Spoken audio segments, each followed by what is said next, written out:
انڈے دانی میں پانی کی تھیلیاں بن جانا۔ ناظرین، اس مرض میں عورت کے یوٹرس میں پانی کی تھیلیاں بن جاتی ہیں۔ اس مرض میں عورت کا مزاج سرد خشک ہوتا ہے۔ اس مزاج میں حمل ہونا تقریباً ناممکن ہوتا ہے۔ ناظرین، اس مرض کی وجوہات میں فاسٹ فوڈ غذائیں کھانا، فیٹی غذاؤں کا لگاتار استعمال کرنا، سرد خشک غذاؤں کا استعمال، چاولوں کا بہت زیادہ استعمال، برائلر گوشت اور چٹپٹی اشیاء کا کثرت استعمال اور تیز مرچ مسالوں کا استعمال اس مرض کی وجوہات ہیں۔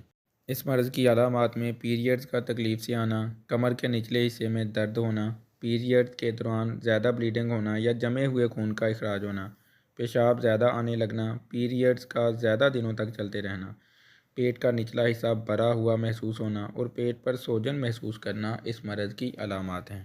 علاج کے لیے قریبی پنسار اسٹور سے سونف، ہلدی، ملٹھی 20-20 گرام جبکہ ریوند خطائی 60 گرام یہ سب چیزیں خرید کر اچھی طرح گرائنڈر کر کے سفوف بنا لیں۔ 5 گرام سفوف صبح اور 5 گرام سفوف شام کو تازہ پانی کے ساتھ کھلائیں۔ ساتھ میں ہمدرد کی مجون موچرس لے لیں اور یہ بھی 5-5 گرام صبح و شام سفوف کے ساتھ ہی استعمال کروا دیں۔ اس کے ساتھ تمام فاسٹ فوڈز اور تلی ہوئی اشیاء سے پرہیز کروائیں۔ تمام سرد خشک غذائیں جن میں چاول، دہی بند کر کے عورت کا فطری مزاج گرم خشک قائم کرنے کی کوشش کریں۔ اس کے علاوہ چائے، بوتلیں، آلو، چاول، لسی، گول گپے اور برائلر گوشت کا استعمال بھی مریضہ کو روک دیں۔